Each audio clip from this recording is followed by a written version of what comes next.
Hello, good evening and welcome to episode 6 of the eFootball podcast. Once again, I'm your host Dan Tracy, and as always I'm joined by Notts, Everton and Republic of Ireland midfielder James McCarthy. How are you doing, James? I'm good, mate, I'm good. How are you? Not too bad, mate, I can't complain. As far as guests goes, it's just me and James. I think what with the international break, a lot of people have decided not to bother with football this week, and to be honest, I wouldn't blame them after what's been on offer. But that said, there's still a show to do. I'll ask the most important question. Now, you can be honest if you want, James. Have you watched much football over the past 7 days? I won't be cross if you haven't watched as much. I'm going to have to be honest with you, mate. Not as much football as I usually do, but still the odd bit here and there. As you said, there's plenty for us to talk about, but yeah, not as much football as I usually watch. The international break isn't really one for me. I've dipped my toe in across the week and sort of been glancing at what's been happening, so I've not sort of left it alone, but yeah, it's not been a classic week in terms of football. We'll move on to England later. I think we'll have that a bit later on, because there's, again, not really much to talk about. But what I want to start with is Seamus Coleman, because that's been the thing that's dominated the headlines over the past week. An awful injury, obviously one you never want to see. People will say that Neil Taylor's not that kind of player, if you allow for the cliche, but what's your take on it, James? I mean, first of all, I think we've both got to say, pass on our best regards to Seamus. It's a really bad injury, and it's one that you'd wish on any kind of opponent, especially a player like Coleman. He's such a good player to watch. With the name goes the heritage. I am a bit of an Irishman myself, and so it's not great to see a player going down like that.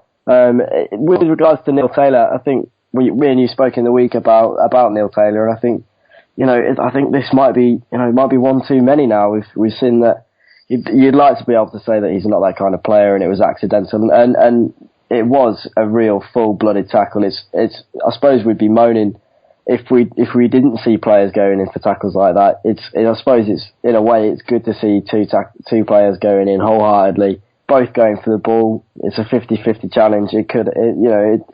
These things happen in football. We've seen it before. They do happen, but Neil Taylor, we've seen him a few times this season and in seasons gone by, being involved in these challenges, being involved in a bit of rough and tumble. I think most recently was the one with Kyle Walker when Spurs met Swansea. That was a bit of we don't really want to accuse the bloke of being a dirty player or being someone who's a bit reckless or this, that, and the other. I suppose Dan, if both players had bottled that challenge and ran away from each other, I'm sure we'd be talking about something very different on the podcast right now. Yeah, absolutely. I mean, like you say, Taylor's sort of record, that on Friday, it wasn't one bad tackle in isolation. It's hard. He hasn't necessarily gone out to do him, in inverted commas, has he?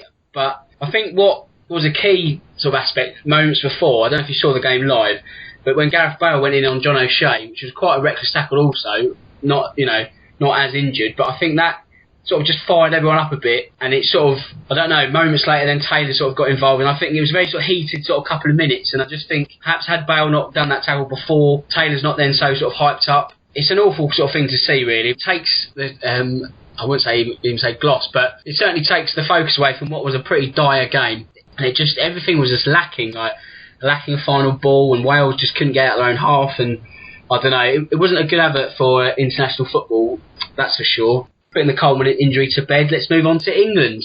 And 2 games, I think personally England were probably better in defeat than they were in victory. Is that a fair statement, James? Definitely, yeah. There were much more positives to come out of the 1-0 defeat in Germany. I think it was great to see players like Jake Livermore. I think Jake Livermore really put out a really good account for himself.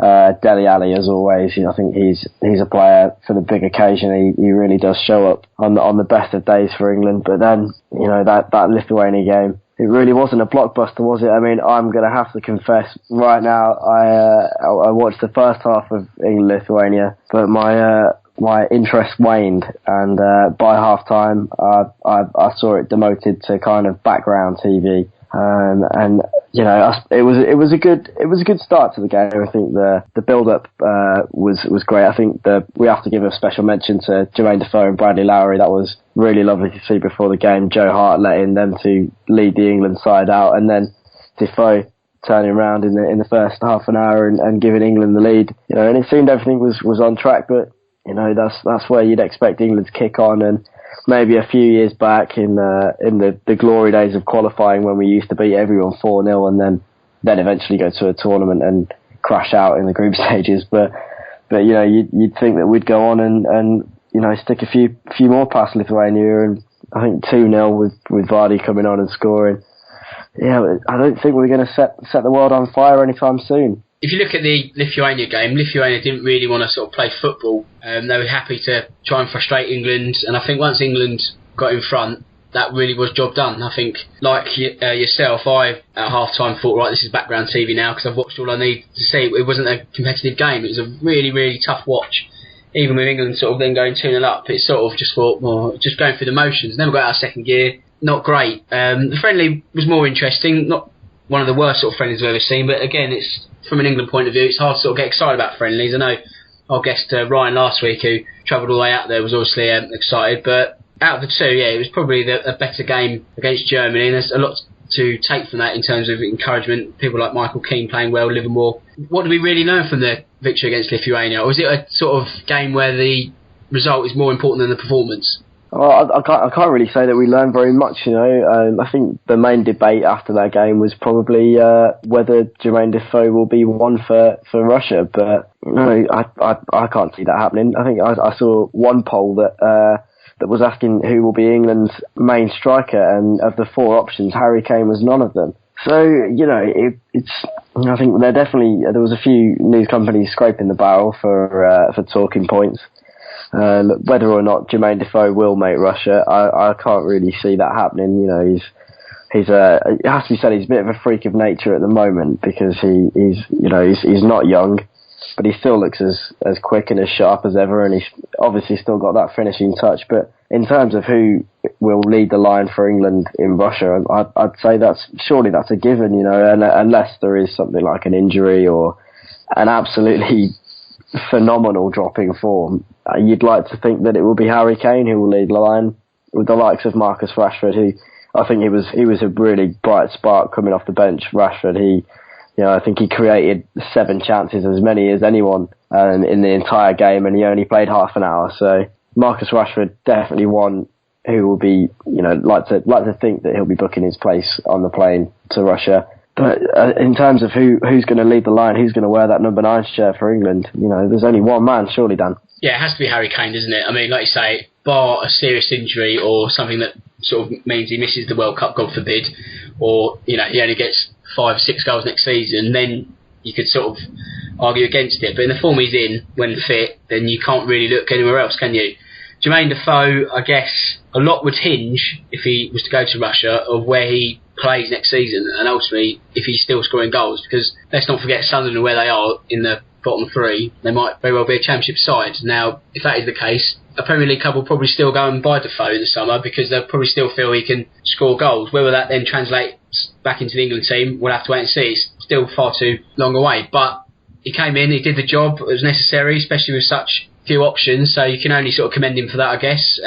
But yeah, job done. We now sort of focus for Scotland in June, but I think we're all sort of glad this international break's coming to an end, and Premier League football's going to be back in the fold, really, because like I say, it's not been a classic by any means. We didn't really learn anything from it. I mean, I think one thing we probably definitely did learn, in fairness, is that Alex Oxlade-Chamberlain cannot play in a sort of defensive midfield role. Is that a fair statement? No, certainly not. But I think we probably could have told you that before the games.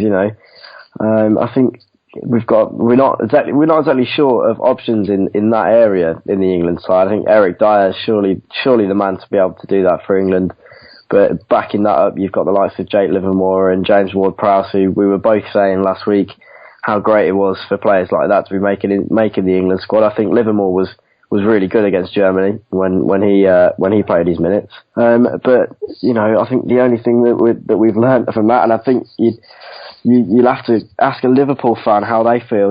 Adam Lallana out for 4 weeks now, so I don't think they'll be too happy with the old international break. And us as football fans and fans of free flowing, fun to watch football, will be very glad that the Premier League is back this weekend. Absolutely, and we will be covering Premier League matches in a bit more focus later on in the show. We'll do we don't usually previews, but because we're a bit content light, we'll run through the weekend's action a bit later on. But we'll stay with international football for a little bit longer, and just a few of the other sort of headlines that have come about in the last few days. And the biggest one is Holland, where it's all going very wrong. They lost to Bulgaria and they sacked Danny Blind. So what is going on with the Dutch, James? Well, you have to say it's one hell of a fall from grace, is it not? I saw a comparison of the teams when they made their last big championship final, and the team that they played this week when they lost against Bulgaria, and that team is seriously lacking in stars. You've gone from the likes of Wesley Sneijder when he was playing at his best, Robin van Persie when he was playing at his best, even Ian Robben when he was playing at his best. All these players, absolutely fantastic. Robin now is probably not the same player as he used to be. The guy is kicking on, but there really isn't anyone in that squad who really gets your pulse racing. I suppose there was no Virgil van Dijk for Holland, and that's certainly something that's going to affect them. There was a 17-year-old centre half on the field playing next to Stefan de Vrij, and you just have to question, what's going wrong there. And I think what you have to look at is that they haven't got the players that they used to. The Dutch player, you think Dutch football, you think the total football, you think of all these brilliant players, and they just don't have them at the moment. And that's it looks like they're not even going to qualify for the next tournament.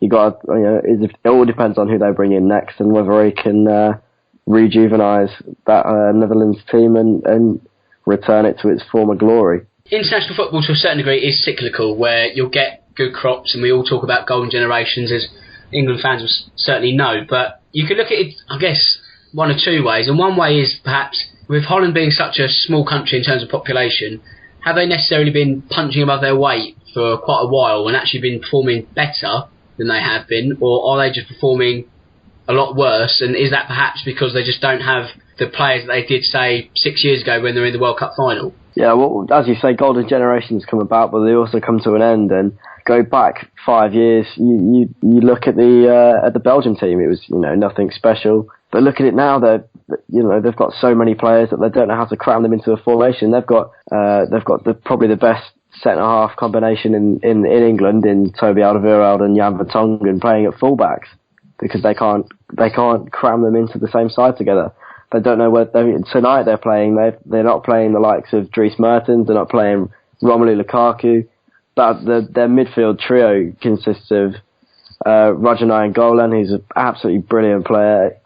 Yuri Tillmans, who's one of the most prominent upcoming young players in the country. And they've just got so many players to pick from. But that was the same for Holland back in the day. And you look now and you think, well, they haven't really got much to choose from. They're scraping the barrel, and come a few years when these Belgian players have been and gone, they'll probably go through the same, and we'll be talking similarly. Then where's the Belgian golden generation gone? And all good things have got to come to an end, and that seems to be happening with the Dutch national team. Meanwhile, the Belgian national team is thriving. Yeah, I think you make a good point actually with Belgium. It's almost quite scary the amount of talent they've got, and if someone could just finally put all the pieces of the jigsaw together, a lot of people were tipping them for Euro 2016 success, but Mark Wilmots didn't get that right, and Roberto Martinez hasn't quite got it right yet. I mean, they drew with Greece on Saturday night. I watched that game, and they were very lucky to get I say lucky, they were sort of a bit of an onslaught once Greece went down to 10 men, but they got an 88th minute equaliser, so Martinez hasn't quite sort of worked out, but it'll certainly be interesting with Holland, because are they sort of third or fourth in their group? You can tell we love international football, we're not doing my research, but I see in the week that they are looking to Louis van Gaal to perhaps maybe come back in, or at least try and work with the squad or help name a successor. So it's quite a fallow period for the Dutch. They look set to miss the second successive tournament, which is sort of unheard of really in the sort of generation that yourself and me have been watching football. Certainly from when I was a kid, Holland were in every tournament, bar, I know they weren't in Euro 92, but from everything onwards, it was just a clean run of tournaments. So, sensational squad. But, like you say, all things come to an end. It's not coming to an end with Germany, though, because they walked over Azerbaijan at the weekend, and I guess an expected win, and, again, nothing that we don't learn anything new from that. Is that sort of symptomatic of international qualifying in Europe? Yeah, definitely. And I think the most surprising thing about the Germany-Azerbaijan scoreline is that they conceded one. It was Andre Schürrle who was called back into the Germany team, and that's why we talk about golden generations. You know, when your backup player is someone who's as good as Andre Schürrle. You know, that's he hasn't started a game for Germany for, I think it's more than a year, and he comes back in and immediately bags a brace. Yeah, it's only against Azerbaijan, but it just shows everything when your backup players are just as good as your first 11 players. I suppose we could argue that with Jermaine Defoe, with him coming in and scoring, but it's not quite the case, is it? You know, if our first team players went down, you'd kind of be looking around for who's going to replace the creativity of someone like Dele Alli, someone like Alab Narana, and we haven't got the same strength in depth as the likes of Germany and the likes of Belgium. But I'm sure, you know, we've got a golden generation somewhere around the corner, and I'm sure, you know, we'll be able to enjoy that at some point in our lifetimes, and we'll probably turn around and say, look at the Germans. Remember when they were winning every tournament? Yeah, I mean, it's an embarrassment of riches for Germany. I guess where Defoe was called in, perhaps through necessity. I wouldn't say desperation, because that's a bit unfair. But like I say, if someone like Schürrle can walk back into a squad after a prolonged absence, it just goes to show how much talent there is in Germany. It's, again, quite scary. But where Belgium and other countries haven't quite got the piece of the jigsaw together, Germany had previously, obviously winning the World Cup and being the holders going into Russia next year, so they're obviously one of the favourites going into next year's tournament. Obviously they will qualify in the position they're in, but it's certainly England have got to play catch up, I would imagine, and I think France as well. They're going to be comfortably in Russia. They beat Luxembourg 3-1, Oliver Giroud getting a double. Again, it's almost hard to sort of get excited about World Cup qualifiers in Europe, because it's just, there's very few shocks, bar say Holland, especially with the way that it's all set up, that, you know, big countries are sort of, you need to really collapse massively like the Dutch are doing to not get to Russia, really. So, and I guess that sort of creates that sort of malaise and lack of interest in international football, because it's almost like, get on with it, just get to Russia. So you have to be patient, and once we get to the rainbow, which is the World Cup, we'll be excited again. But it's very sort of dry right now. But talking of dry, it's certainly not dry for Ronaldo, because he scored another international goal, which takes him up to 68. The big question now is, do you reckon at any point, or at some point in his career, he'll get to the 85 needed to beat Ferenc Puskás's goal tally and be the all-time international goal scorer? I think certainly. You know, he's managed to reach 68 with, and it, you know, it can be argued that he's probably peaking now. You know, he's a player who thrives because he is so physically brilliant. You know, he's not like a Lionel Messi who plays with his brain and his feet. He plays, you know, with his whole body. He can leap 10 feet off the ground, and that's why he wins so many headers. He's got an absolute bullet of a right foot on him. He's 2-footed. What more can we say about Cristiano Ronaldo? And he is playing in a like a centre forward role for Portugal, and that's why he gets on the score sheet so much. And so, you know, as his pace starts to go, as his touch starts to go as well, he can just drop back into midfield, and I'm sure he'll carry on banging in the goals. I think that record is there to be taken, and it's going to take a pretty ballsy Portugal manager to drop Ronaldo at any point in the near future and the faraway future. You know, he's going to be a stalemate in that side for an awful long time, and while he's there, he's still going to be scoring goals like he is for Real Madrid. And you know, you can't see that changing anytime soon. Not anytime soon. No, I mean, if he's 32 now, he could quite easily play still 38 internationally, let's say realistically 36, but another 4 years with God knows how many qualifiers, you know, 20, 30 perhaps. He only needs 17 goals. I mean, the smart money would be, yeah, he's going to be breaking that record also, but it's phenomenal really to get that many goals at international level. But fair play to him, he does what he does, and you can't really argue with that. His, I guess, nemesis in the battle to sort of say who is the best player of all time, or certainly now, is Lionel Messi, of course, and he's just got a 4-match international ban after shouting at an assistant referee in their win against Chile. Now, do you reckon if he did that for Barcelona, he would get the same ban, or is this something that's sort of, it's a FIFA-style ban, and would he have got away with that in Spain, do you reckon? Yeah, probably. That's a very political question for you to ask there, Dan, but I'm sure, yeah, you'd like to think that it would be flat rate across the board for everyone, no matter who you are, no matter where you are. But you know, I think, and I think it all boils down to Lionel Messi is not the same player for Argentina as he is for Barcelona. for some reason that team, has underachieved through the years. Whether or not he'd get the same ban if he played in Spain, I am not really sure. But it's good to see that they're not afraid to stand up to players who are as godly as Lionel Messi. But yeah, that remains to be seen whether he'd get the same ban. Do you reckon if someone in the Premier League's shouting at an assistant referee like that, do you reckon they get a 4-game ban? Probably not. No. No, Well, you hear it on the cameras every now and again. Someone, and it's not hard to lip read these footballers sometimes. That when they disagree. So all I can think of is Eric Dyer, and whenever Eric Dyer goes in the book, you can see he always voices his opinion as to how he feels to the referee. And if there was some kind of retrospective ban every time a player voiced his distaste to an official, I think there'd be no players left. Yeah, that's a good point, actually, to be honest. We're probably looking at 5-a-side going into the final few minutes of matches. But it's very interesting with South American football, especially in the World Cup qualifiers, because while there being 10 nations, it's a league in essence. So it's a massive 18-match series. It's a big slog, but every game is interesting because you've got 5 teams qualifying. So Argentina, for example, beat Chile. They are now still only third in the group, whereas Chile are 6th, and at this rate, they're not even going to qualify for the playoffs to get to the World Cup. So there's always a lot riding on that, but you get, unfortunately, it's not something you could replicate in Europe because we've got so many more nations, but it would be great to see something like that. But are you one of these people, James, that feels that Europe should be all-inclusive and all the nations should be involved at this stage, or do you reckon there should be pre-qualifying for the chance to then play bigger nations? What do you reckon? No, I think it would take a really, really big revamp to change the system as it is, and I don't think this playing field kind of needs levelling, because at the end of the day, you want to see the best teams qualifying for the tournament, do you not? I mean, you want the best 32 teams playing at the World Cup from all over the world, and so that means that we want the best European teams.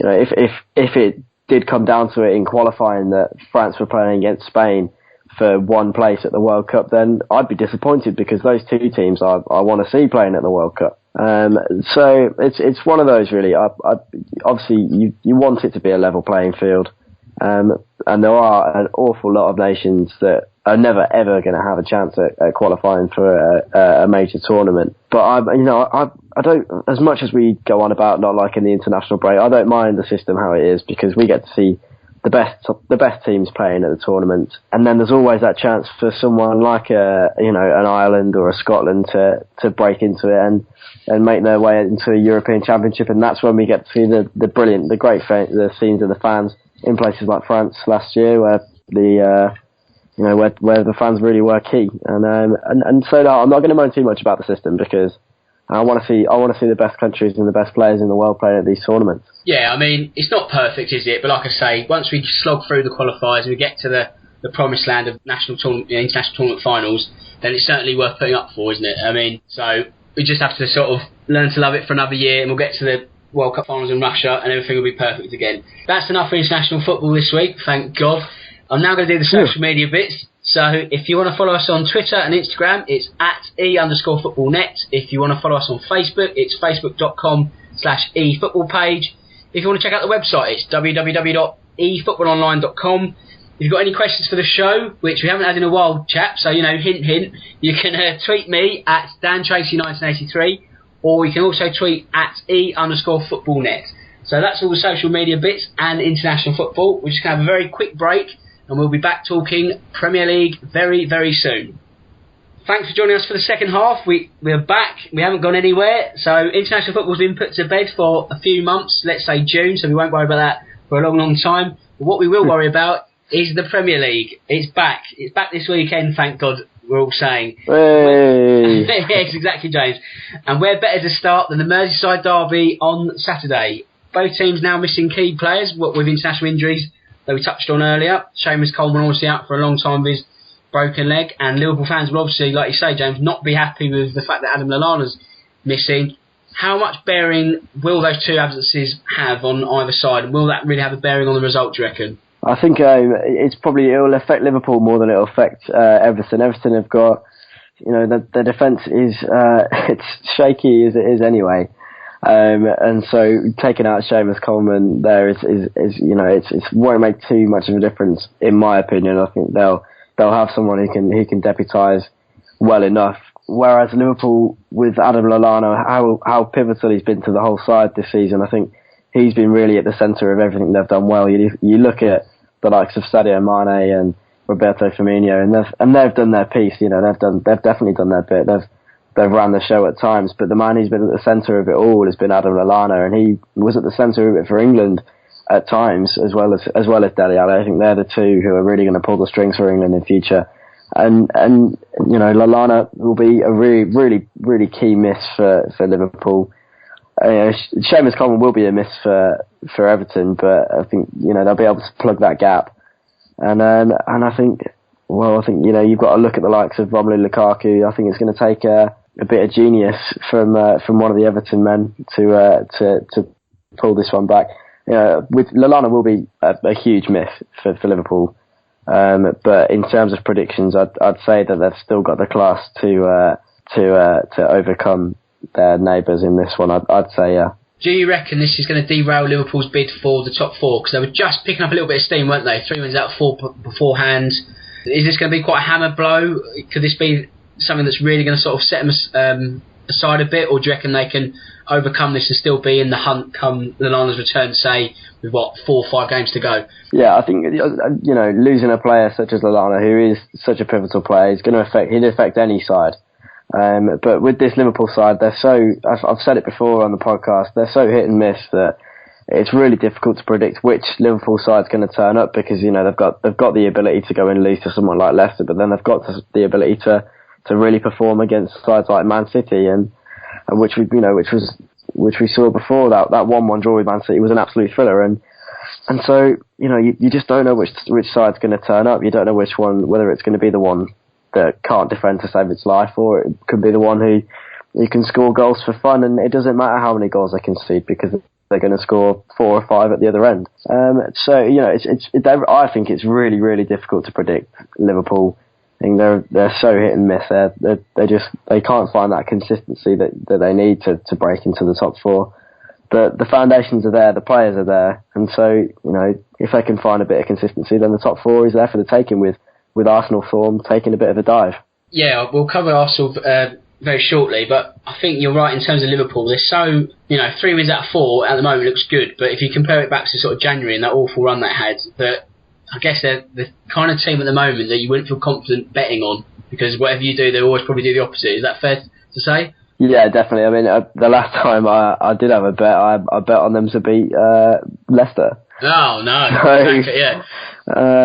So, you know, I've definitely Liverpool are definitely a team that you'd leave off your accumulator unless you're a brave boy.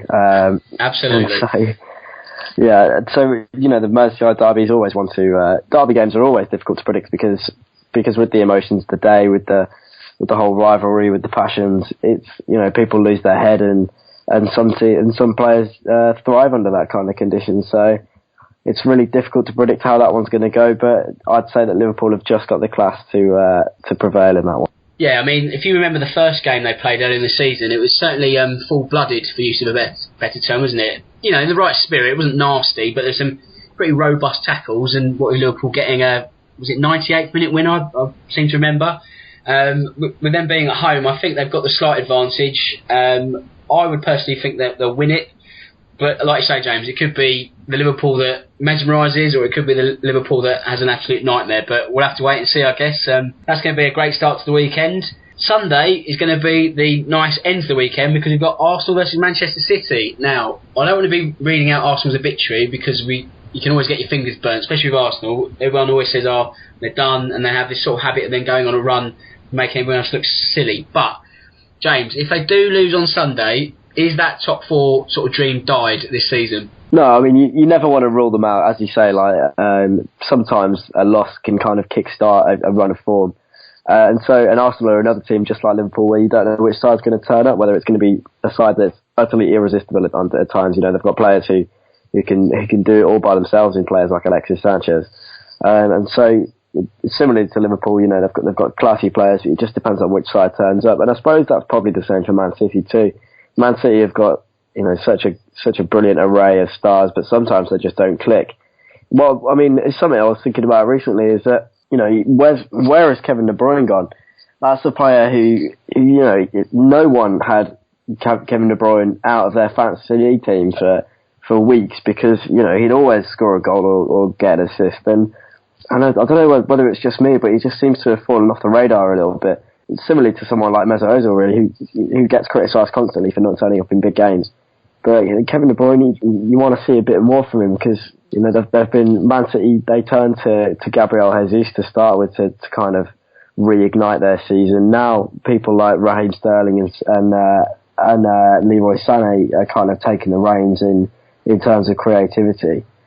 But yeah, going back to the game, it's a kind of pre-run of the semi-final that we've got to look forward to as well. But I wouldn't say that we'd rule Arsenal out if they don't win this one. I, being a Spurs fan, never like to rule Arsenal out because we did that last season and see what happened there. So I don't want to rule Arsenal out just in case it comes back to bite me. But it's worrying times for them if they can't get a result. But then again, it is Man City, so I think they're definitely, both sides would definitely take a draw in this one. But yeah, I wouldn't bury their top four hopes right now if they do get a loss. No, I think you're right. To be fair, like you say, lessons learned from last season after Tottenham's fantastic collapse, which sort of finished third, not second. So certainly not going to rule Arsenal out just yet, but they've got some work to do. They've got a gap to sort of close, not just on Tottenham, but Liverpool also to get into fourth. So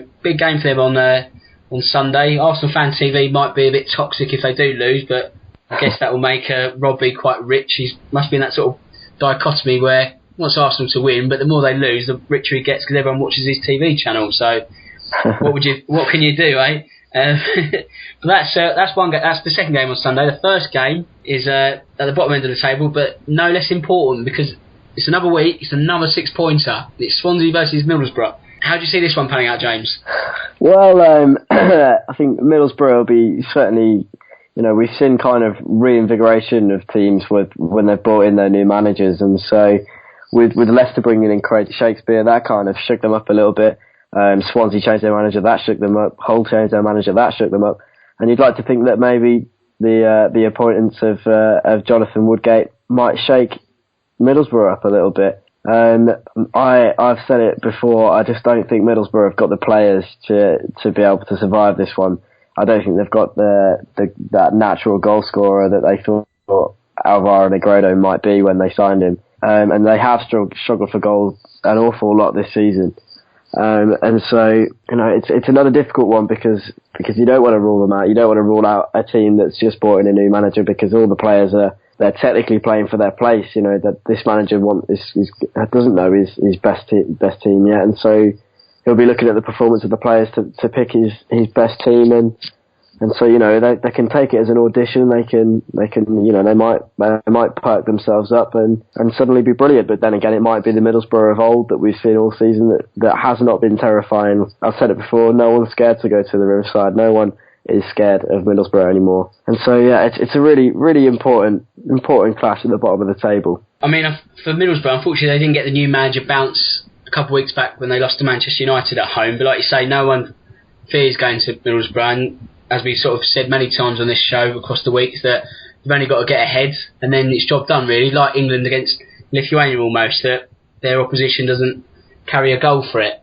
So whether the sort of basics can be deployed on Sunday, that they actually just get a goal, get ahead and actually make a game of it, remains to be seen. But for Swansea, quite an important period because they've lost their last two, but previous to that everyone's thinking, oh, you know what, Paul Clement's done a very good job, and that's not to take away the sort of spell he's had and the sort of wins he's got on the ball for the Swans, but those last two defeats have just created a little bit of doubt at the Liberty Stadium, and I think they have to win this one, and also they've got another home game straight after, so it's almost, if you can compare them to what Bournemouth have done, and Bournemouth-Swansea was a key game for the break. Bournemouth won their two games at home and they've sort of got daylight and almost got the job done. Do you reckon Swansea can get something out of this and get the 3 points required on Sunday? Well, yeah, like you say with Bournemouth, teams getting 3 points is so important at the moment, and that's how close it is at the bottom, that you can win two games and all of a sudden go from in the thick of it to having a bit of daylight between you and the relegation zone. And so that'll certainly be something that Swansea will be looking at. And you know, if they can pick up 6 points from 2 games, especially 2 home games, that's really big for them, getting the home crowd behind them.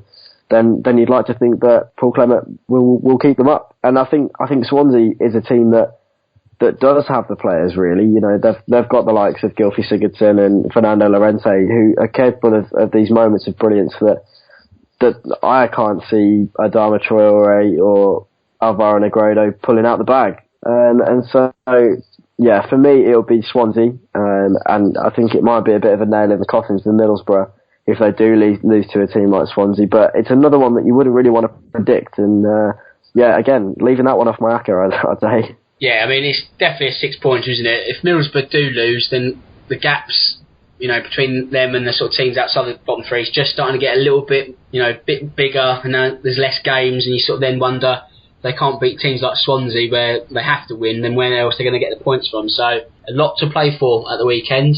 We'll go back to Saturday's fixtures now. Top one is probably, well, Burnley-Tottenham, because Burnley's like Fort Knox with Turf Moor at the moment. A lot of teams have gone to Turf Moor, failed to even pick up a point. Chelsea got a draw, which I guess in comparison is a good result. Can Tottenham do what so many teams have failed to do and actually win at Burnley? Well, it's a place that Spurs have historically struggled. I can't imagine us in my lifetime ever going to Burnley and really being comfortable there, which is mad, really, because you think, you know, Burnley, they're not the best side in the world. They haven't got the best players, but, you know, I think it's you know, they talk about the crowd being so close to this pitch, just the way that Burnley play when they play at home, and they've got a solid setup at home, and it makes you question why they can't do the same in other stadiums. But if there's one team that can go to somewhere that's got an unpickable lock and pick that lock, you'd like to think it was Tottenham, you know, with Eriksen and Ali playing in such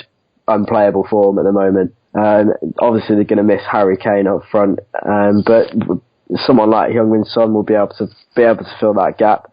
His goals aren't something that we've struggled for in the absence of Harry Kane. I'd personally like to see Vincent Janssen given a go from the start. I think, because I've always said that Son is better coming off the bench than he is starting the game. But you'd like to think that Spurs could kind of break the hex of Turf Moor. They've never been, as I said, they've never really been very good when we've gone to Burnley. I can't think why. Even when Burnley weren't very good at home, Spurs always managed to struggle there.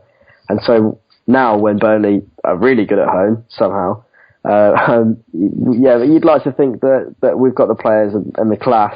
And the way that teams set up when they come to White Hart Lane, where they sit with 10 men behind the ball and try and hit some of the counter-attack, but really concentrate on cutting those gaps and keeping it compact at the back. And yet we still manage to break through the gaps. And so, you know, you'd like to think that the players have got it in them to find the gaps and hopefully take 3 points. It would be a really important 3 points to keep the pressure on Chelsea at the top. Yeah, of course, and especially with Arsenal and Manchester City playing each other, the potential is there that they could hopefully take points off each other. And, you know, if Tottenham were to win at Burnley, it would increase the gaps even further. But you're right in the fact that we don't tend to have a great record at Turf Moor. I remember. Well, I'm trying to forget. Remember Paulinho's sort of chip that went to literally sort of chip the end? It is literally the highlight that comes to mind when you think of Tottenham at Burnley. It is, isn't it? Paulinho picking up the ball on the halfway line, driving forward 30 yards, and us all sitting up in our chairs thinking this is going to be the moment where the £28 million man comes out, sticks it in the top bin, and he puts it a good 6 or 7 yards wide with the outside of his right foot. Yeah. And another one was another memory that comes to me when I think of Tottenham at Burnley is do you remember the Carling Cup semi-final? Yes, yeah. Well, yeah. Where we were 3-0 up from the first leg, weren't we? And managed to take it to extra time. Yeah. That's another memory of mine, because you know that's my era. My era. You might think I'm a baby, Dan, but that's my era. My era is Fraser Campbell and Roman Pavlyuchenko up front in the Carling Cup. Haven't times changed in such a short space of time? But dear oh dear, yeah. I mean, with those sort of memories, I don't want to get overconfident, but you're right. With, you know, if we are going to sort of finish second, these are games we do have to win, but we'll have to wait and see, I guess. You know, it's all about finishing the best of the rest, because Chelsea are running away with it. A London derby against Palace on Saturday, but Can you see anything else than a Chelsea win? No, of course not. No, I think that's what we said in weeks gone by. Is that you look at Chelsea's fixtures and you can't really see anyone who's going to trouble them. I can't even see the likes of Manchester City troubling Chelsea. So the likes of Hull who have struggled at points this season. Rejuvenated under Marcus Silva, but rejuvenated to the point where they can beat the team that's 10 points clear at the top of the Premier League. No, I think not. And Chelsea, you'd like to say that maybe they're going to miss Eden Hazard, but when they've got players like Pedro and Willian to fill that gap, I think it's going to be a Chelsea 3 points, mate. Yeah. Yeah, I mean, there's nothing really to talk about with Chelsea. It's literally just a case of not if, but when they're going to win the title. So it's hard to really get interested about it. Really, no disrespect to Chelsea fans, but you are sort of running away with it. So I guess you can't really complain too much. We'll focus a little bit lower down the table on Manchester United. Looks like quite a depleted Manchester United side on Saturday due to a mixture of suspension and injuries. They've got Tony Pulis' West Brom at home, but can you see the Baggies getting anything from that, or should that be a routine win even without Zlatan on Saturday for United?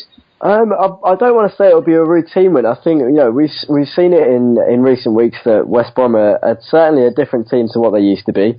But we said it after West Brom defeated Arsenal just before the break. If a team sets up properly against West Brom, then the 3 points are there to be had. So if Man United can see, and it's very easy to see where West Brom's goals are going to come from, if Man United can set up properly for those corners, for those set pieces, and mark the likes of Craig Dawson and Gareth McCauley, you'd like to think that it would be an easy 3 points for Man United. However, it was so easy to see before the Arsenal game, and they still didn't pick them up. So no, I wouldn't say that going to West Brom is as easy as it used to be. From the two North London sides, Tottenham drew there and Arsenal lost there. So it's not a routine, and Man United, obviously, without Zlatan, I don't want to say half the team, but certainly not the team they are when he's in the side. But it's whether the likes of Marcus Rashford or Anthony Martial, if he's fit, can fill that gap and deputise and grab the goals that they so desperately need. But no, I wouldn't say it's a routine trip for United, and the form that West Brom have shown in recent weeks. You'd like to think that they were going to go into this one thinking that they could win it too. Okay, we'll put a question mark next to that United win then. If we run through the rest of the games, Leicester, still unbeaten under Craig Shakespeare. They're at home to Stoke. Can you see that 100% record continuing against Mark Hughes' men? It's another difficult one to call.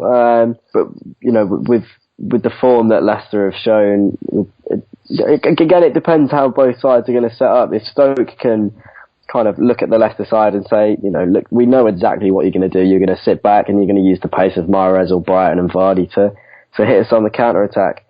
And it's whether they can expect it, whether they can deal with it, because that's what Leicester did in weeks gone by when they have finally been winning games after their absolutely horrendous start to the season. And that's what Shakespeare's got them doing again is that really quick break, and we saw it in the Champions League. If they can continue that form, then Stoke should easily be defeated. But what Leicester's going to turn up, the Leicester that's been rooted to the base of the table all season, or the one that's made its way into the quarterfinals of the Champions League. Yeah, actually, I want to touch on the Champions League draw because we didn't cover it last week because we were talking about England at length. But what's your take on their pairing with Atletico Madrid? Is that a good draw for them or a bad draw? I think it could have been worse. You could have had a Barcelona or a Real Madrid. But I think that Leicester will thrive against a team bigger than them. I think obviously a Barcelona or a Real Madrid, you think they've got the class to be able to cope with Leicester and then push them aside. But then again, if it was a smaller team, a not as good team than Atletico Madrid, then I don't think Leicester would thrive as much. I think they thrive as underdogs.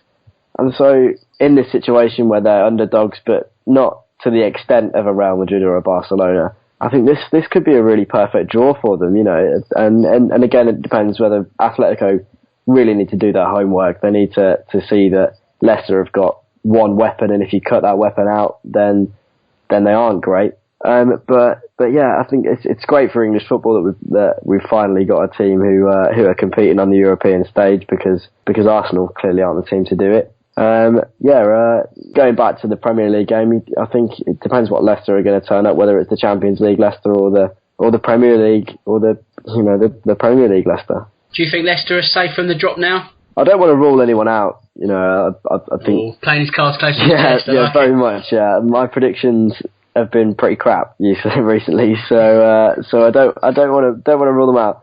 As we say, you win 2 games and you think you're safe, but in reality you're probably not. I'm not going to rule them out. I'll turn that question around. Do you think they're safe? Yeah, I think they are actually. I think we all sort of cried foul when Ranieri was sacked, whether it was the right decision or not. But I think they've done the necessary evil. It's working.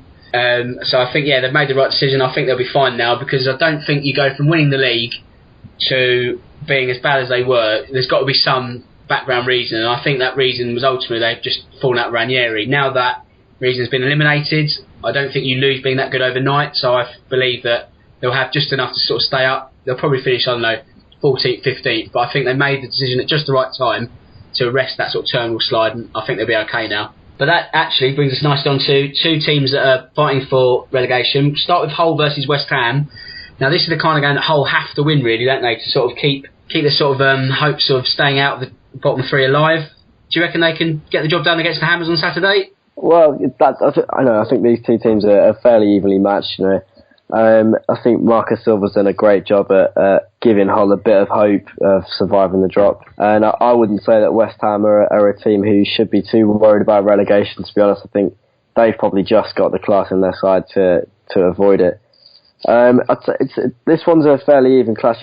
When West Ham went into the game against Bournemouth a few weeks ago, you would have thought that would have been a routine win for them, and when they did go, I think it was 3-1 up, they went. You remember, and you would have had them absolutely nailed on. But then when Bournemouth brought it back and managed to, I think they won it in the end, but very late on. Yeah, that kind of changes your opinion a little bit.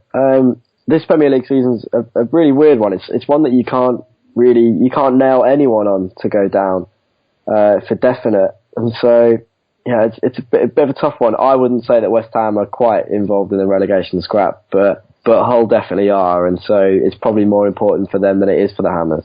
Yeah, I think West Ham, they'll be okay, because I think they managed to turn things around since December, where Bilic got that vote of confidence where for many managers, which would ultimately mean, say, 2-3 weeks later, they get the sack, but West Ham have actually put their faith into him, and they've been rewarded to a certain degree, as West Ham have sort of moved further up the table and put a lot of daylight between them and the, say, 7-8 teams below them. So I think they'll be okay. Whether Hull can win on Saturday, I don't know, but this is a game they really sort of need to win. I think they might have a chance though, because at home, I don't know, but like I say, the Premier League is so difficult to pick this season. I do weekly predictions, and I've been doing a weekly strike rate, and I've only got, I think it's 54% right out of every Premier League game. And most of them you pick the obvious sort of pick, or what you think is obvious. You go to form, but then so many games go against form, so it's impossible from prediction or betting point of view. It's we think we know the Premier League, but it makes idiots of us every week, because there's always something that goes wrong. But looking at another team in the bottom 3, Sunderland, they've got to go to Watford.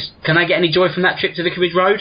Yeah, and these are the kind of games that Sunderland need to be looking at for picking up the points. There's fixtures that Sunderland, as well as their fans and their players, probably will be looking at and thinking, that's not a game that we're going to win. That's not a game that we're going to take 3 points away from. But this is the kind of game that they need to be thinking, this is a game that we can win. This is a game that we should definitely be taking points away from. And if they can't take points away from this one, then they can't take any points away from anywhere, really.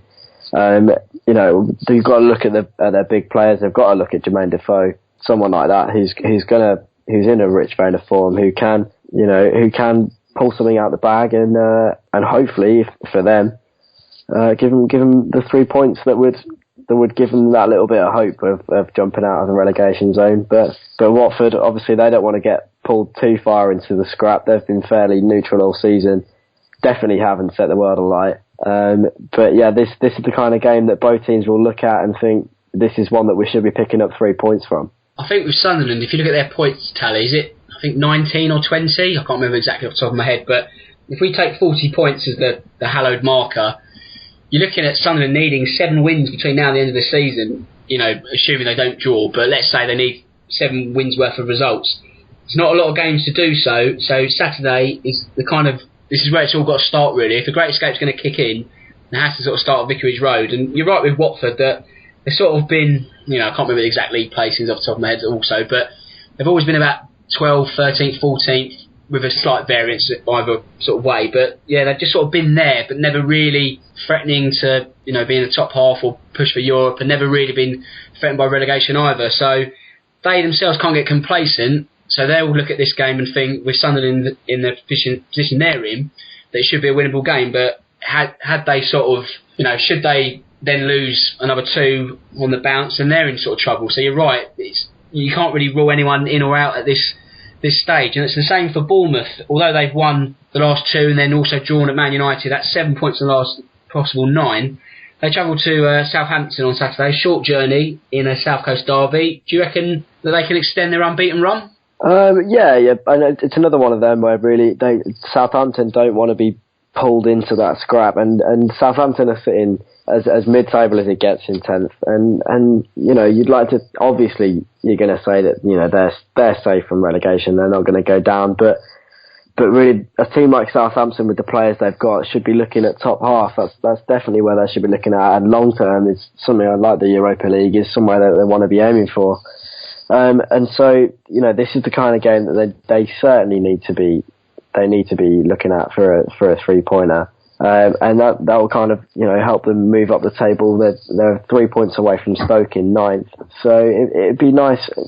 They're probably not going to catch West Brom now. West Brom are 10 points ahead of them in 8th. And so they're playing for a bit of pride now. They're playing to be, part of the top half of the table. And just, they don't want to be dragged down into part of that relegation scrap. It's a bit of an indifference for a team like Southampton now. They're not going to go any higher. You'd like to think they're not going to go any lower, and certainly they'll try their level best not to go any lower. And if they can see out the season in 9th or 10th, then I suppose you could say that will probably be a success for them. Yeah, I think from a Southampton fans' point of view, if they were to finish in the bottom half, it would be obviously quite disappointing, especially compared to the previous 2 seasons where they've finished in the Europa League places. So I guess with Claude Puel coming in, and it's always, as we've touched on before, it's always regeneration with Southampton. So the squad has been diminished again. He's come in new to the sort of league, so he hasn't done a bad job, obviously, with getting to the EFL Cup final. But I think if you were to ask a Southampton fan now, if you offer them 10th, they'd probably sort of take that and say that's a fair enough job done, and hopefully they can build on that next season. Whereas Bournemouth, I think they'll probably settle for the same kind of position as last season, was it sort of 14th or so. So if they can sort of pick up a point on the road, it's another point nearer to staying up, and then they've probably only really got to get, say, 6 points in their last sort of 8 games, and they're done. So, again, you don't want to be too hasty in saying that Bournemouth are fine. Well, it's a brilliant turnaround from Bournemouth. We were writing them off a few absolutely, weeks. Yeah. I was about to say we started talking, and now they're in 11th. That was absolutely unheard of. If you'd have told Bournemouth fans that a few weeks ago, that they'd be at this stage in the season 11th in the table and fighting to be part of that top half. They're now a level on points with Southampton, so they must be absolutely buzzing with that, and that contrasts with Southampton, who are in exactly the same position but probably set their sights a little bit higher and would rather be up there competing for a European spot. Absolutely, and I think credit's got to go to Eddie Howe for the turnaround he's done, because a lot of people, us included, were writing him off, and the writing was on the wall for Bournemouth. But credit also has to go to James, because we've done brilliantly this show. We've banged out an hour or so, I think, especially with such little content. We've not done a bad job, have we, James? I don't know, I hope not. With the international football, it's always going to be a bit of a dry one, but hopefully we've been as entertaining as we always are, Dan. Yep, I'd like to think so. We've given it our best shot. So all I've got to say is thanks for James. Thanks for coming back, mate. No, thanks for having me, mate. I can't wait for the Premier League to be back. Me too. And so basically that's all for this show. So all it's left for me to say is my name's Dan Tracy. This is the eFootball Podcast. Until next week, good night.